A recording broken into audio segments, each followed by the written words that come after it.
everybody, and welcome back to another episode of Indie Game Movement, the podcast that talks about the marketing and business of indie games.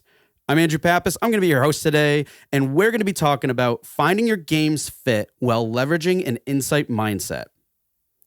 So when it comes to finding your game's fit, identifying opportunities and creating value for players is something we all like to lead with. While important, there are a lot of other essential and core concepts that usually go unchecked, making it a challenge to stand out even if there is market demand. Thankfully, our guest today shares how implementing these concepts can better define your path while learning from insights along the way, helping ensure your game's fit is in line with the market and your studio. So that's what we're going to be talking about right here today on Indie Game Movement.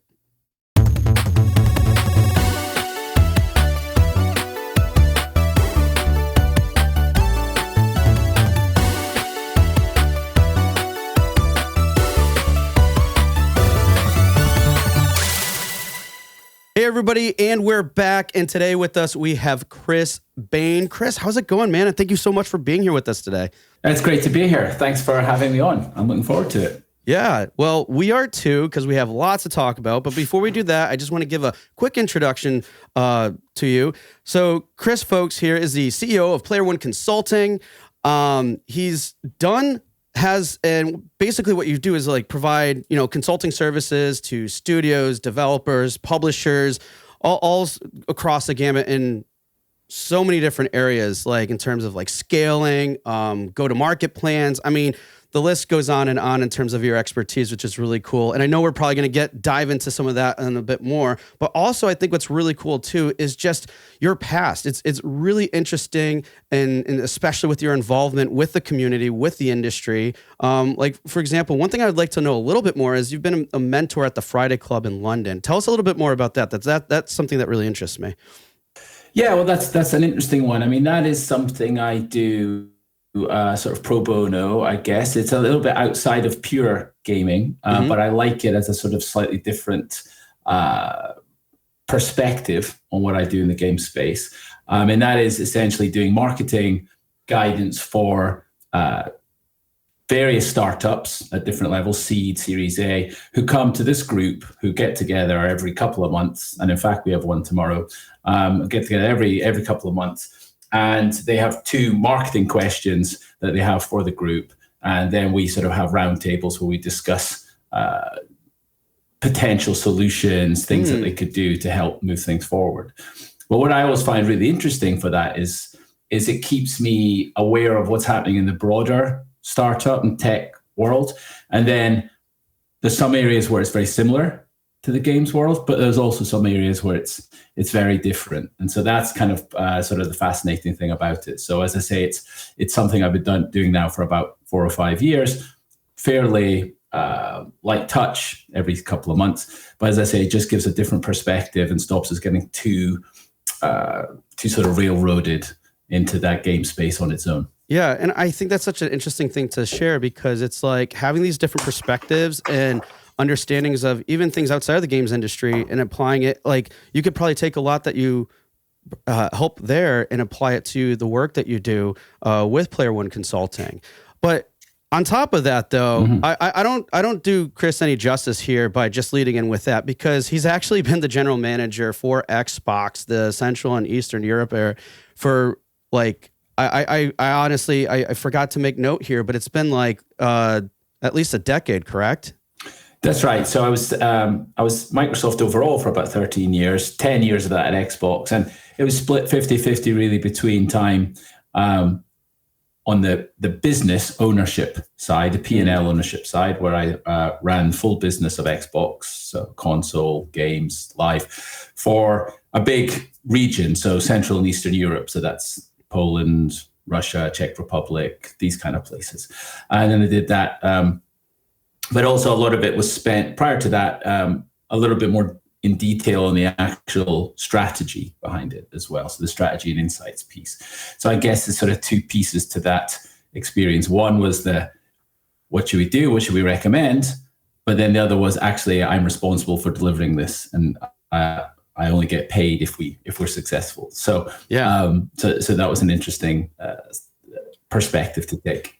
Yeah, definitely. And like, like you said, 13 years at Microsoft, that's quite awesome. But one more thing to add to this, and this is another interesting thing that if you'd like to share a little bit more, you do have a PhD. And what is your PhD in?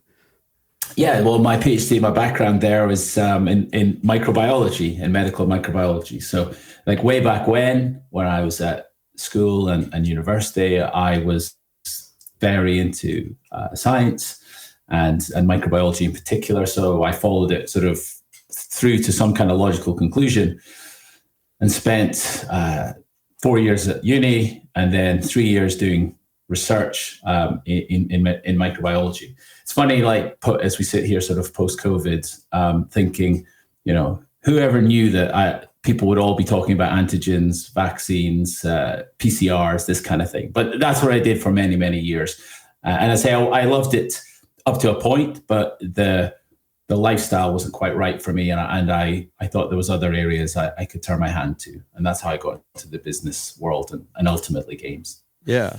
And the reason why I find that so interesting too is, well, one, I'm finding out from past guests, especially, there's a lot of people, especially with like some type of like science background, that then end up coming to games. And it just seems like this such an interesting, and almost in a lot of ways, I'm seeing that it's almost like a very organic transition because of the types of skill sets that you develop from there too. So, but I find that just so interesting and really appreciate you sharing that too, because it's an awesome accomplishment, and especially how you're able to apply those things that you've learned from there to what you're doing in games now, which is really exciting stuff.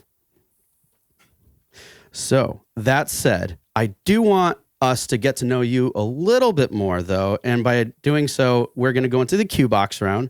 And for those of you who aren't familiar, it's just a series of random questions I have here for Chris. So, Chris, are you ready for the Q box round? I am ready. All right, let's do this. All right. Name one thing that motivates you every day. It's a potential to build something with Player One that serves the games industry as a whole. Awesome. Now, what's the most helpful or impactful advice you ever received? That was a really hard one, and it's tough to think about. But I guess one thing, and I hope I live it through the discussion we have, was always to leave airspace around whatever you're saying. Like if you look at an ad for a very expensive watch or a beautiful ring from Tiffany's, that in a magazine is surrounded by empty space. Whereas if you see an ad for cheap things on sale at a local supermarket, it's lots and lots of things all filling up the space. The same thing is true of words. So if you leave gaps and space, instead of filling it with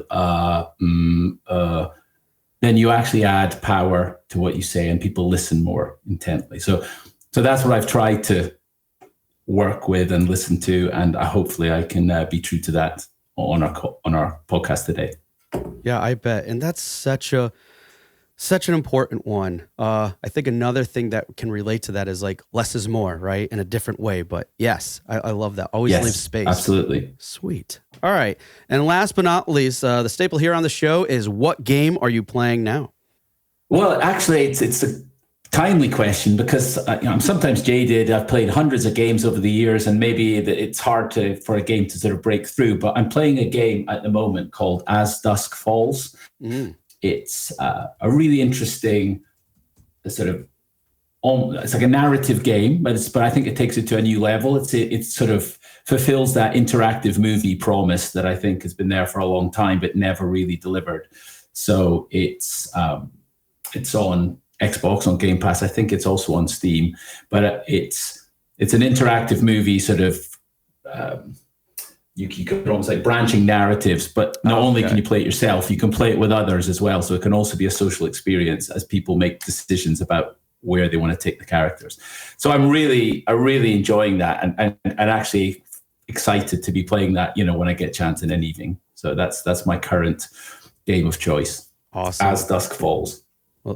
Excellent. Well, thanks for sharing that and everything else. It's very insightful and good stuff that I think there's a lot that we can glean from. So appreciate it. Now, that said, folks, we're going to get right into the discussion now. And as I mentioned earlier in the intro, we're going to be talking about finding your game's fit while leveraging an insight mindset. So to kick off this conversation, I was thinking and being mindful of all this in terms of, finding a good product and market fit can easily become a challenge for any developer or studio.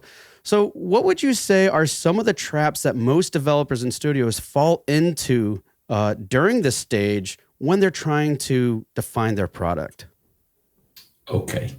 And what I can say is it happens all the time. And I guess it's good for me because I can come in and help people with it. But I think the first thing is simply not thinking hard enough about it. Okay, not really being introspective enough from their own perspective, from the perspective of the team, and from what a consumer would think. So really just even taking time to do that process.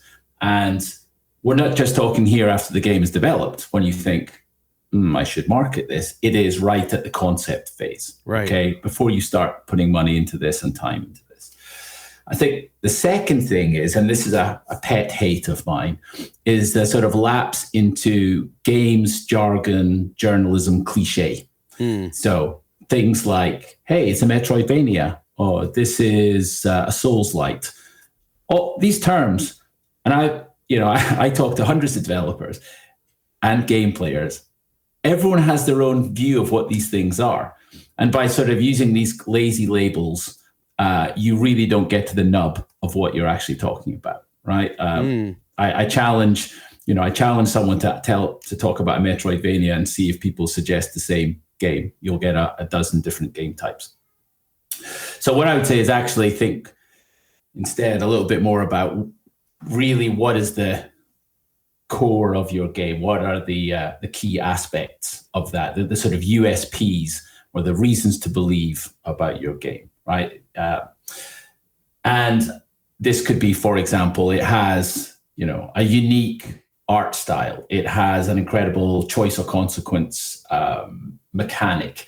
It has, a fantastic synthwave soundtrack, right? The things that you think, these are what people will talk about when they describe my game, that they say, this is amazing, this is awesome. And I think the third sort of trap that leads me into that is people just put a 20 bullet point list of the features of their game. But that's impossible to market effectively, right? You need to really dial into what are the 3, maximum 4 things that are really important about my game. And so that can be a difficult discussion. And, you have to flush out a lot of assumptions and a lot of disagreement. But I think it'll be healthy for the game longer term. Yeah, no, definitely. And those are really some good ones that you outline. And I think the one that really resonated with me the most too, and hopefully our listeners, is, not necessarily thinking introspectively, because everything else that you listen are obviously, other traps that we all can fall into and maybe not think too much about. But again, it goes then back to the thinking, like that whole process and thinking is I think so easily for us to move away from and not think about the importance of thinking. Like, where's that intention? How can we be more introspective about the game, the product? What does it do for the team? So many things there. So I love that you led in with that one, because I don't know if you agree with me. I'm sure you do, but it's just like, this is something that's overlooked time and time again. And we just need to be more introspective with ourselves. Yeah. And I think I understand why it's so difficult to do this, because we're so busy and we have so many things that are urgent. And this really takes a lot of time to do that, right? Where you're not disturbed, where you don't have messages coming in, when you don't have meetings. So I always urge people to clear out some time with their team to do this. And oftentimes I'll come in and try and support them and enable the discussion a little bit. But certainly putting aside that time to do this rather than say continually pushing it kicking the can down the road on this one. Just take that time to do it. It is difficult, but it's worthwhile. Yeah, because if you keep kicking that can at that certain cadence or whatever, you might find up you kicked it in the direction you did not want to go in. Absolutely. This happens all the time. So with that in mind, I want to kind of like shift a little bit about like, actually finding like, what the right product and market fit is. So like, for example, finding demand or let's say even improving the value of products in a market is kind of typically a starting point most people take when they're developing a commercial product. So is that all that's needed to build a strong foundation, or are there other core principles that studios should be focusing on too? Yeah, that's a great question. And I think it leads me up the value chain almost, to use a bit of jargon. That product, that game that a studio creates, it doesn't sit in a vacuum. It sits as part of a portfolio, probably either an existing portfolio or one that the studio wants to develop. And that portfolio sits as part of the studio itself. That, we all know the great studios and the kind of games they make. If someone says this is a BioWare game, I know what that game is like. If someone says this is a Guerrilla game, I know what it's like. If someone says this is a Turn 10 game, we have these associations. We know what the expectations are. There are certain things that permeate everything that studio does, from how it shows up in press, on social, but most importantly through its games. So I think what you can do is make sure that you've actually got those business foundations right for your company, and then you sit your product within it. And I often start with this with companies. I go in with a go-to-market, and then we work back up. I call it unpeeling the onion, right? We work down to see exactly what's underneath here. What is your studio about? What are you trying to achieve? What is your vision? And I put it that I always try and make sure that when we get onto this and thinking about a company's strategy, that we start with the vision. So that, like, what are we trying to achieve, both personally and as a company? Like, where is the North Star? Where are we headed? What the mission is. So what do we do? If I meet someone in an elevator, Phil Spencer says, "Hey, tell me what your studio is about. What do you guys do? What's your kind of 30-second literally elevator pitch, right? Something that summarizes it." And then thirdly, what are the values that you have? And actually, games companies are very value driven in my experience.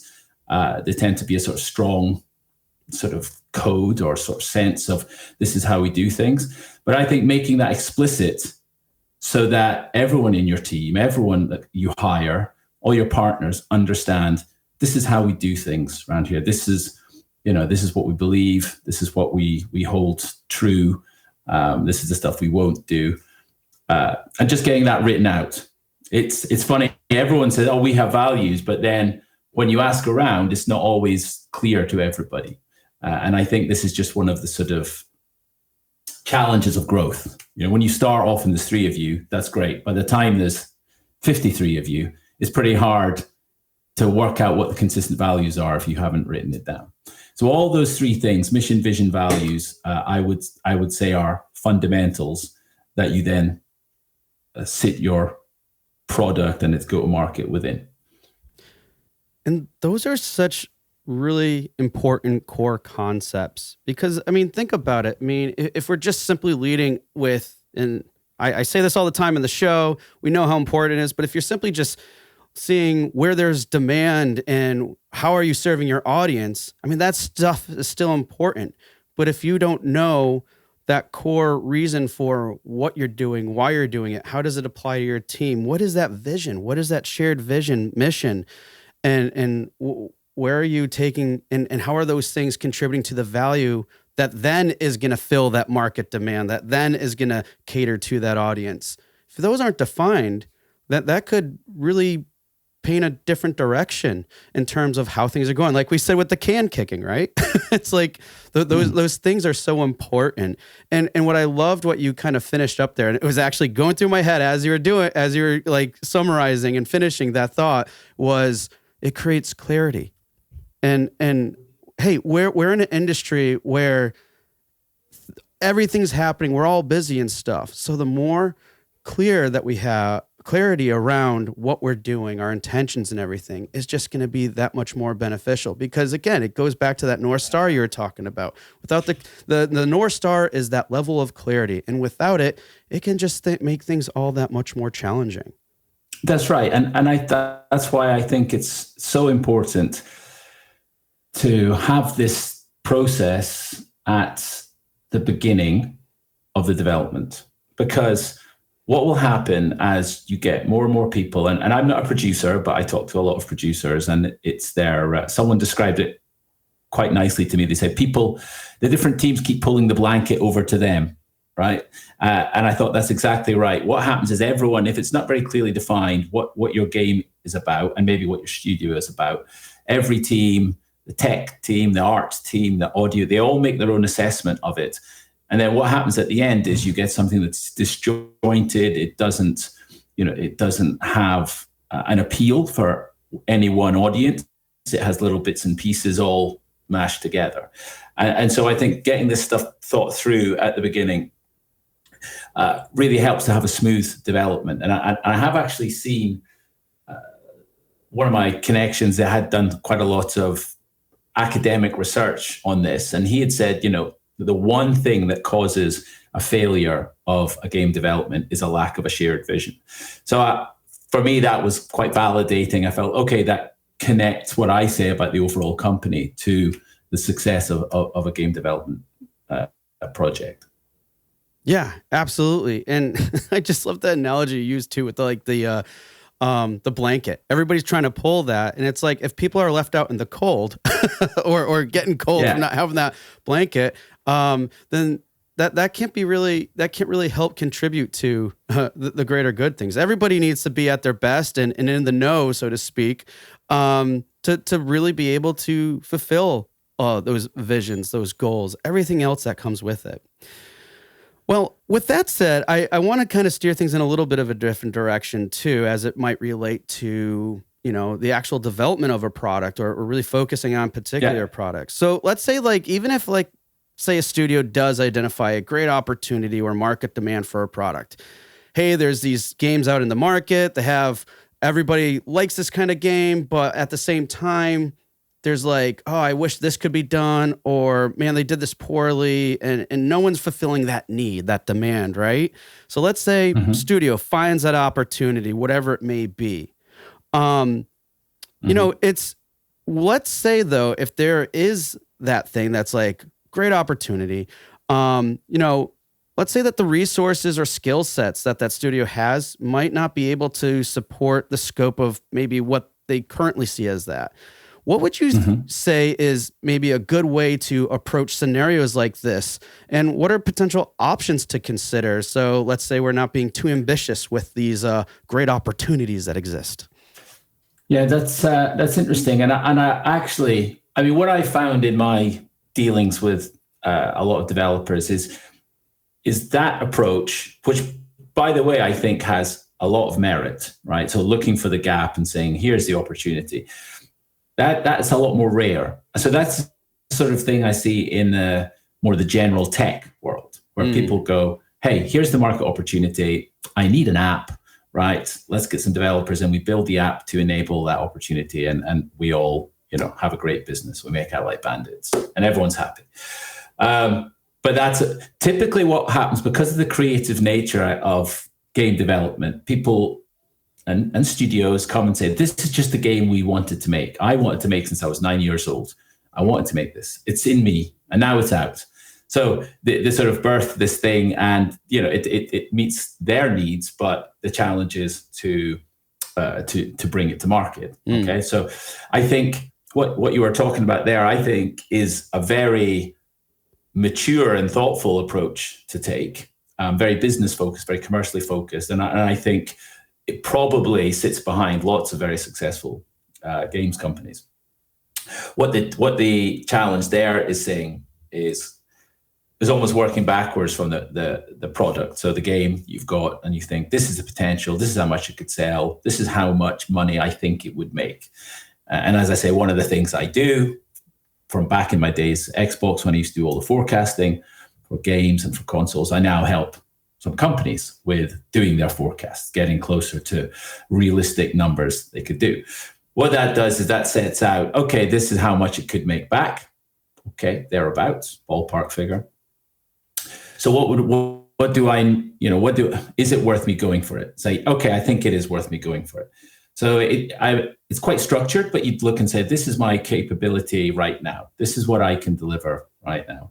I have a team of 20 people, okay, but actually this game is ambitious. It needs to be a team of 60 people to make it. So, what is the gap? Who do I need to hire? What technology do I need to get? Do I need live ops? Do I need mocap equipment? Do I need to get a new premises? It's really understanding what would be required for that. And once you have that, so you see that there's an opportunity there, you've sized it, you look at the gap, the capability gap, if you like, you say, actually, how do I fill that? And it comes down to money. Right? Practically, you need to get it funded. It's the nature of our business. It's a very cash flow poor business. You put all the money in up front, and then you have to wait for a while. And there's the three main ways of getting funding for that I see. And by the way, this is a question I get all the time. Like, can you help me with funding? So I've thought a lot about this. So, but it really splits into three forms, and each has their own pros and cons. So the most simple one is the one that probably most of your listeners are familiar with, project finance. So maybe going to a publisher saying, hey, like, I need this money up front, I'll go make it, and then you could market it and we split the proceeds. Kind of like, I would say it's like the book industry. It's like a book advance. Go write this book. Okay, here's some cash. So there is that. And then there is the equity piece. So this might be going to an angel investor or a fund or a VC and saying, hey, this company is going to the moon. This is a rocket ship, jump on board. Give me some money. I give you 15, 20% of my business.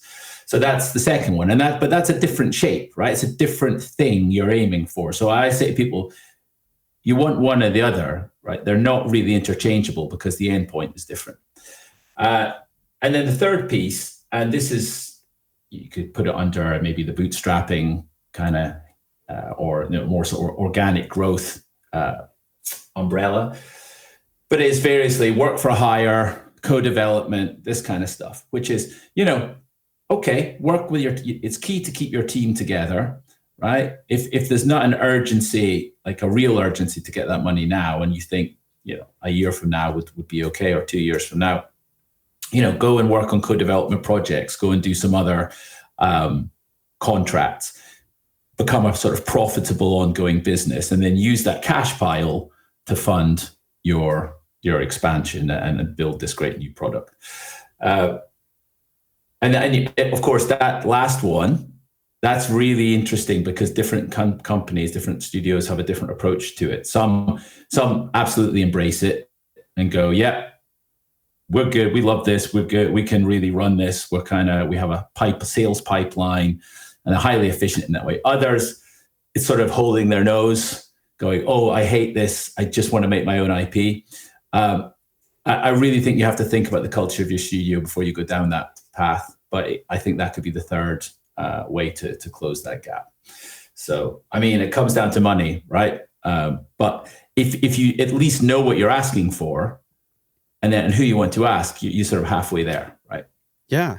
No, and I loved how you started that and broke it down because, first and foremost, you're like, you defined, I love how you repositioned it a little bit in defining that, hey, you know what, this is kind of like two groups that this could be coming from. And I then took that and defined it as you have your creative types, whoever you may be, wherever you may be in your journey. Typically, when we might see that from someone who's just getting started type situation, earlier studios, things along that line, to kind of the business foundational business outlook type perspective.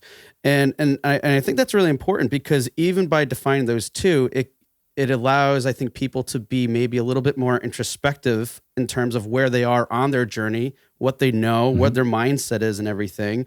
Because then the next steps because, bottom line comes down to resources, and a big resource is typically money, right? And then when you define that, it's still then, by defining that, that's still really applicable to both of these crowds. It's just how you go about those at that time in the journey might look a little bit different, or you might have to think things a little bit differently.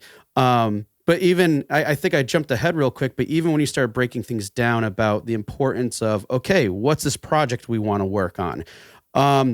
Great opportunity here, but what does that really mean in terms of scope? What does it mean for a team? Is my team on board with it? How much more hiring? Like, all these other factors are probably things that we don't necessarily consider. Or I think the flip side is, do you really just have to go after this opportunity? Because if it means that you're not playing to your strengths, so to speak, and it doesn't do well, how does that, on the negative side, how does that reflect the studio as a whole down the year? Is it going to change whatever plans you have in place? There's so many things, but I really appreciate you breaking those things in that way, because again, it's applicable to people wherever they are on their journey, and you really have to look at those things that way. And how you broke it down, I think, was a great way of how so many things we talk about are relative to everybody, but yet they're also very different. Yes, absolutely. Yeah. And as I say, one of the things I always try and avoid this sort of generic cookie cutter approach. Right? I think that's the danger. I mean, and when I talk to people, I often try to because how did I learn these things? I learned by being in the room when smart people did stuff, and either it worked or it didn't. And that stays with you. That stays in your mind, that you see this stuff happen. You can summarize all that in bullet points, and that's great for sort of memory and recall. And here's my sort of 3-part plan. But ultimately, it's about building up a set of experience, or having access to experience, for people who can make decisions and say, with all the information that we have, and I think we may be talking about this later on, all the information that we have, how do we make the decision that's best for us now? Right. This gives us some things to think through, but actually, in the end, it's going to be different for everybody. Yeah, absolutely. And no, it's like we're on the same page here. Because as you're saying this, I'm like, oh, this is a great segue into our next section, which is, we have all this creating a plan and, this stuff, because that's just basically where we're going with this conversation. But also, leveraging a little bit with information or insights. So with that in mind and everything else, having clarity and a unifying vision, define objectives and some goals, everything we kind of talked about just a moment ago, they don't necessarily always translate directly into actionable steps. So Yes. with that being the case and everything we talked about up to this point, what would you say are some examples of how these things can be broken down into a go-to-market plan? Yeah, it's a big question. There's a lot there, a lot to unpick, as they say.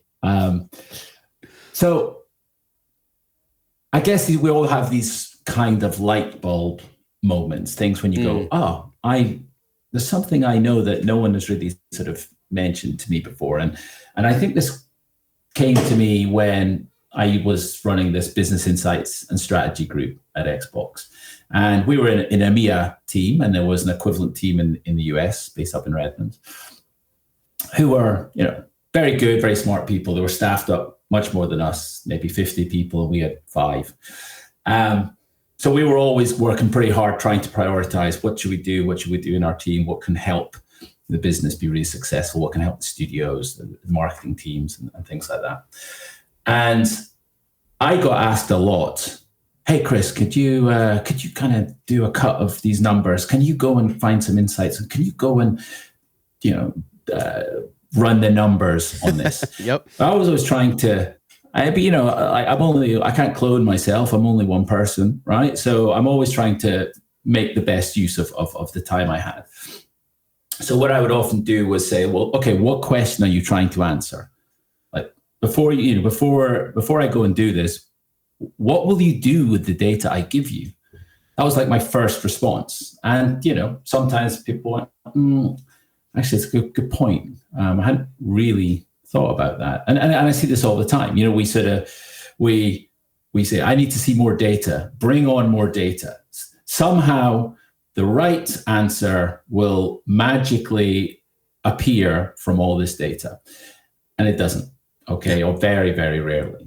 What you need to do is think, actually, what is the decision I want to inform with this data?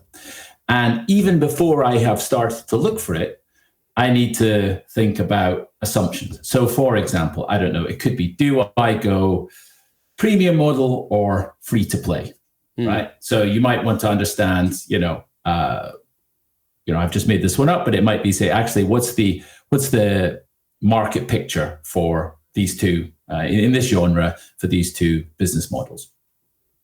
Before you even go looking for that and send someone off to do some primary research or go and read some analyst papers, you need to think, okay, what would be the answer I would get that would make me go, we're free to play? Or what would be the answer I'd get that says we're premium? Okay.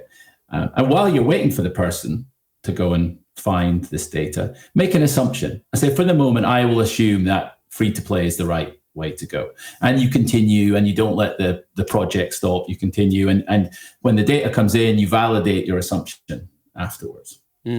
So again, and I worked with some great people, and I always remember somebody's, one of my clients just came to me and said, here's all the questions I want answered. I have launched the game, and it's a AAA game in Q4, and it's 2 weeks behind. It's 2 weeks after launch, and it's 25% behind its budget. Do I spend more money on TV ads or not? So, okay, good question. And, the consensus from his team was, yes, you should. But I went and did the numbers, looked at a bunch of different data, triangulated it, and said, no, you shouldn't, because it's good money after bad. It's sunk cost fallacy. You're wasting your money. It won't turn it around. You need to think of something else. But that was actually quite easy in a way, because I had a specific question to go and answer. If someone said, just go and look at the dynamics of post-launch, share of voice, okay, I'd go and do that. But when I came back with data, what would anyone do with it? They just go, that's interesting. And I feel my sort of mantra is, if the only thing you can say when you get a bunch of data back is that's interesting, then it's probably not been the most effective process that you've gone through. Yeah, no, very interesting points. And I agree. I feel like there's so much out there, or so much that happens when, hey, we have all this information, but what does it ultimately mean? Or other than just simply that's interesting aspect of it. So I guess I guess I'm a little curious. I want to dive into this a little bit further too with that information. What are some, and let's say you did provide that example with like, hey, and again, and like you said, it was very specific too. Like, should I, do TV ads or not? Right. And then you're like, well, all the information. But let's say for people that are either semi-actively engaged with either metrics or other types of results or information that they have, and they're seeing this and they're just keep going, that's interesting. What are like either strategies or different ways to approach that information that they can then go and be like, okay, clearly this is a good direction for us. This campaign we just ran, it's checking off all the boxes in terms of gaining wish lists or gaining followers or whatever that result may be. Is it simply just looking at the bottom line figures of those things, or are there other insights or information that can maybe paint a little bigger, clearer picture? Because we know sometimes that information can be a little deceptive. Like say, hey, we got a ton of wish lists, but let's say there were poor quality wish lists, which is always hard to tell these things. So what are good ways we could take some of this information and not just look at it and say interesting, but actually be helpful in terms of what are those next steps that we take?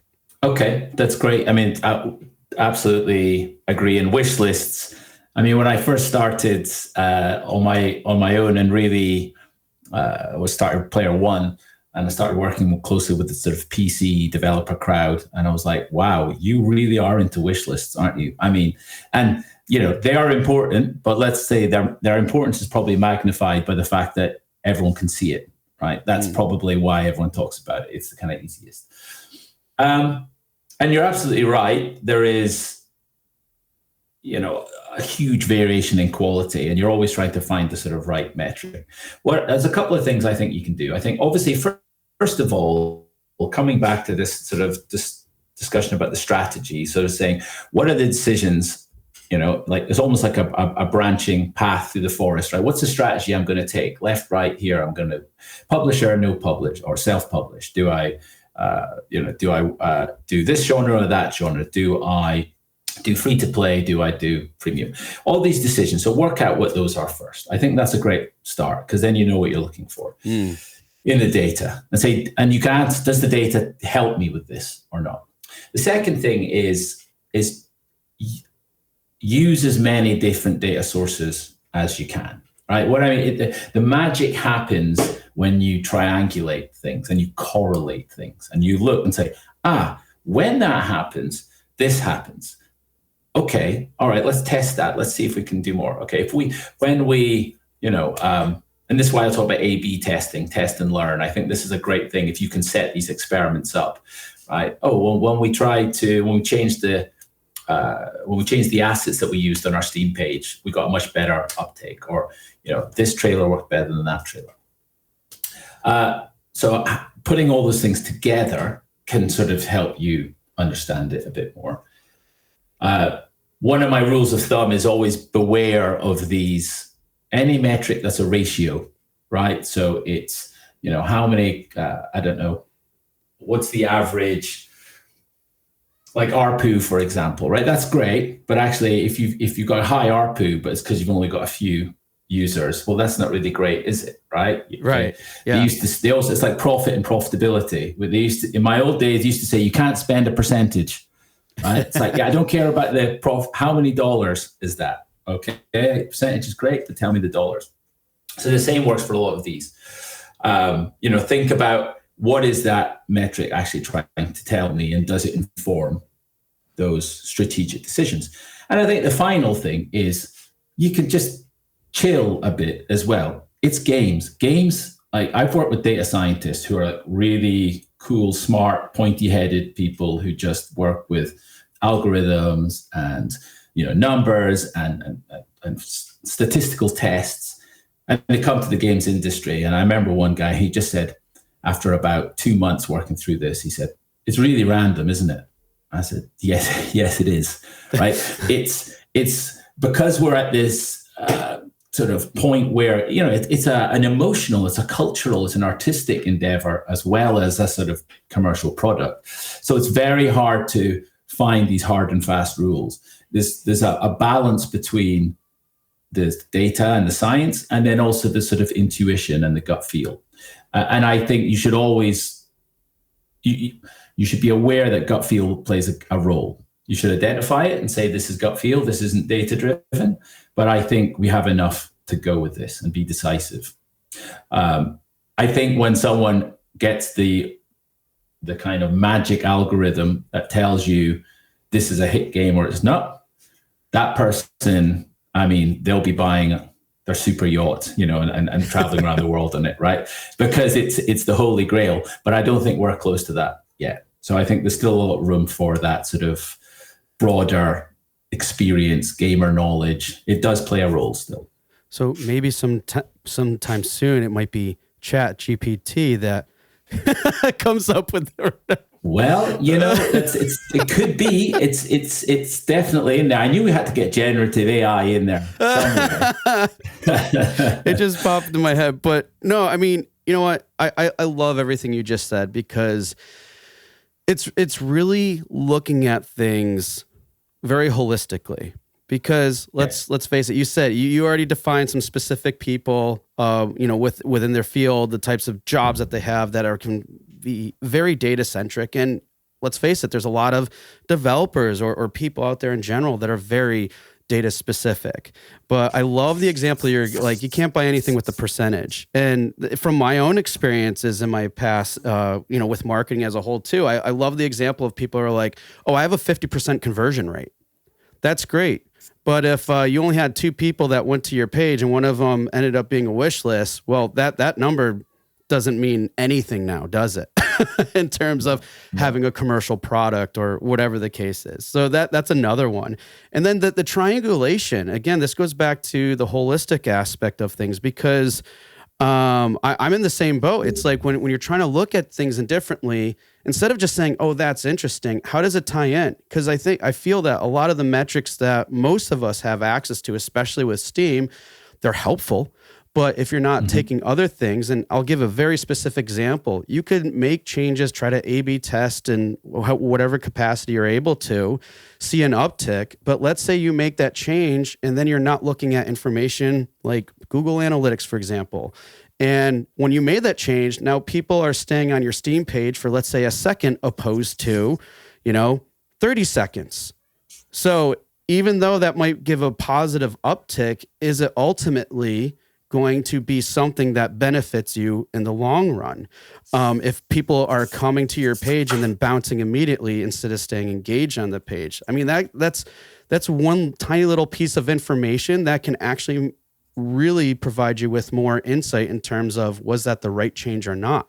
Because other just percentages or other numbers might look great, but might not necessarily. And even if numbers are low, if you're getting lots of volume, it doesn't matter how low the numbers are, especially if the overall number, so it's all relative, and you got to look at things very open. But the last and final thing outside of these numbers, because again, I think we can get the devil's in the details, as they say, and it can be very limiting, but that gut feeling that you called out to is so important too. Just because these numbers look great, they're telling an awesome story. You have investors or whoever you need to provide updates and look at these numbers, but do they matter if you have all this stuff, but there's nothing to show for it? If people are, if people aren't engaging or showing other interactions or insight to this, then are those numbers really all that important? And I think those are, like you called out to, those are all things that we need to be mindful of and everything else, because if we're not, it can just allow us to kick that can further in a direction that we may not want to be going in. So no, for sure. And I mean, this is the beauty of this industry, right? It's always changing so fast. You just get a hold of it. You just understand this is what works. When I started my games journey, it was very much all about retail and box product and get it in store and get it on those end caps and, ship it, right? Get it shipped. And look how it's evolved over the years. Now, there's some things stay consistent, some things stay continuous, but, the model changes all the time. So you're always still trying to learn, still trying to, work out how can I best harness this for the good of my own studio. Exactly. Well said and summarized. Well, speaking of that, I know we're coming to time here. So before we close, I'd love for you to just give, and again, it might be some of the things you already called out to before, but if you could provide us with any tips or suggestions you would recommend to people listening today in terms of what are some good ways about, doing the things that we talked about, or what are the tips that people should maybe focus on when they're thinking about finding their games fit and leveraging some insights? Okay, no, sure. I say probably the first thing to start with, and I think it's so true when talking to developers and people who start studios or are running studios, it's a very personal endeavor. And I always say, what are you trying to get to personally? Like, what will make you happy here? Is this, I want to build a big empire and exit, for a couple of 100 million and boom, I'm out of here. Is it, I want to grow a mid-sized studio and I just kind of run it for a long time? Or is it that I actually just want to continue to work creatively and not have to worry about, paying my mortgage or paying the team. I'd like just something that allows me to be the creative director. So I think try and understand what that looks like.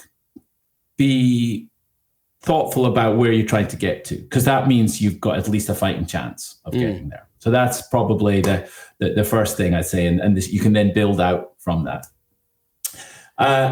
I think once you have that, and we talked about the studio, I think identify the journey that you need to make to get there. So what are the decisions? Strategy is about making decisions, deciding what to do and what not to do. So have a think about what those decisions are, like what are the decision points in that journey, and what do I need to help me make that decision. And then maybe just coming back around to our first point about games, think really hard about when you've got a game and it's even at the concept stage, what is it about? Like, what are the reasons to believe in this game? What are the USPs? 3 or 4 maximum. And then who will like this? So, and by that, I mean people who play either, other similar games, if it's a strategy game, maybe it's other specific strategy games.